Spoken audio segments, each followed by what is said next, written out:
ରାଜ୍ୟରେ ପଶ୍ଚିମା ଝଡ଼ ସହ କାଳବୈଶାଖୀର ପ୍ରଭାବ ଜାରି ରହିଛି। ରାଜ୍ୟର ବିଭିନ୍ନ ସ୍ଥାନରେ କାଳବୈଶାଖୀ ବର୍ଷା ହେବାର ସମ୍ଭାବନା ଥିବା ଆଞ୍ଚଳିକ ପାଣିପାଗ କେନ୍ଦ୍ର ପକ୍ଷରୁ କୁହାଯାଇଛି। ରାଜ୍ୟକୁ ମାଡ଼ି ଆସୁଛି ଆଉ ଏକ ଗ୍ରୀଷ୍ମଦିନିଆ ଝଡ଼।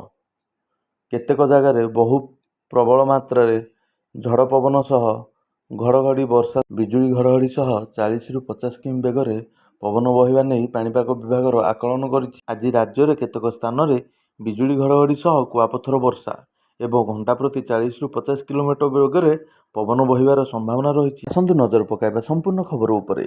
ତା ପୂର୍ବରୁ ଭିଡ଼ିଓ ଗୋଟେ ଲାଇକ୍ କରନ୍ତୁ ଓ ସାଙ୍ଗମାନଙ୍କୁ ବହୁତ ମାତ୍ରାରେ ସେୟାର କରିଦିଅନ୍ତୁ।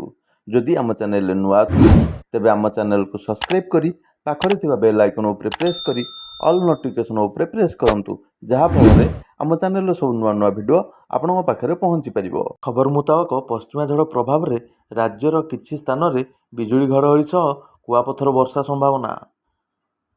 ଏଥିପାଇଁ ପାଣିପାଗ କେନ୍ଦ୍ର ପକ୍ଷରୁ 11 ଜିଲ୍ଲାକୁ ୟେଲୋ ୱାର୍ଣ୍ଣିଂ ଜାରି କରାଯାଇଛି।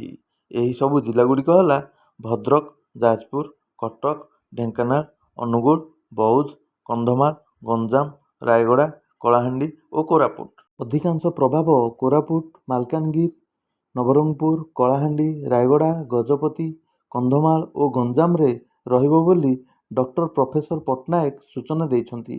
ଆଉ ଅନ୍ୟାନ୍ୟ ଜିଲ୍ଲାଗୁଡ଼ିକର ହାଲୁକା ବର୍ଷା ସମ୍ଭାବନା ରହିଛି। କାଳବୈଶାଖୀ ପ୍ରଭାବ ଯୋଗୁଁ ତାତି ବଢ଼ିବାର ଚାନ୍ସେସ୍ ନାହିଁ। ଆଗାମୀ 2ରୁ 3 ଦିନ ପର୍ଯ୍ୟନ୍ତ ଏହା ଜାରି ରହିବାର ସମ୍ଭାବନା ଥିବାରୁ ପାଣିପାଗ କେନ୍ଦ୍ର ପକ୍ଷରୁ କେତେକ ଜିଲ୍ଲାକୁ ଅରେଞ୍ଜ ୱାର୍ଣ୍ଣିଂ ଜାରି କରାଯାଇଛି। ଗତକାଲି ରାଜ୍ୟର ସର୍ବାଧିକ ଦିନ ତାପମାତ୍ରା ମଧ୍ୟ ହ୍ରାସ ପାଇଥିଲା। ନୂଆପଡ଼ାଠାରୁ ସର୍ବୋଚ୍ଚ ଦିନ ତାପମାତ୍ରା 40 ଡିଗ୍ରୀ ସେଲସିୟସ୍ ରେକର୍ଡ କରାଯାଇଛି। ଉପକୂଳ ଓ ପଶ୍ଚିମ ଓଡ଼ିଶାର ଅନ୍ୟାନ୍ୟ ଅଞ୍ଚଳଗୁଡ଼ିକୁ ବିଜୁଳି ଘଡ଼ଘଡ଼ି ସହିତ ବର୍ଷା ନେଇ ୟେଲୋ ୱାର୍ଣ୍ଣିଂ ଦିଆଯାଇଛି। ଆସନ୍ତା 3 ଦିନ ଯାଏଁ କାଳବୈଶାଖୀ ଲାଗି ରହିବ। ହିମାଳୟ ପାଦଦେଶ ତଥା ପଶ୍ଚିମବଙ୍ଗ ଉପତ୍ୟକାରୁ ବିହାର ଯାଏଁ ଏକ ନିମ୍ନ ଚାପରେଖା ରହିଛି। ପଞ୍ଜାବରେ ଘୂର୍ଣ୍ଣିବଳୟ ଆକାରରେ ରହିଛି ପଶ୍ଚିମା ଝଡ଼। ଏଥିସହ ଜନସାଧାରଣ ସ୍ଥାନୀୟ ପାଣିପାଗ ଉପରେ ନଜର ରଖିବା, ବିଜୁଳି ଘଡ଼ଘଡ଼ି ସମୟରେ ସୁରକ୍ଷିତ ସ୍ଥାନରେ ଆଶ୍ରୟ ନେବାକୁ ପରାମର୍ଶ ଦିଆଯାଇଛି।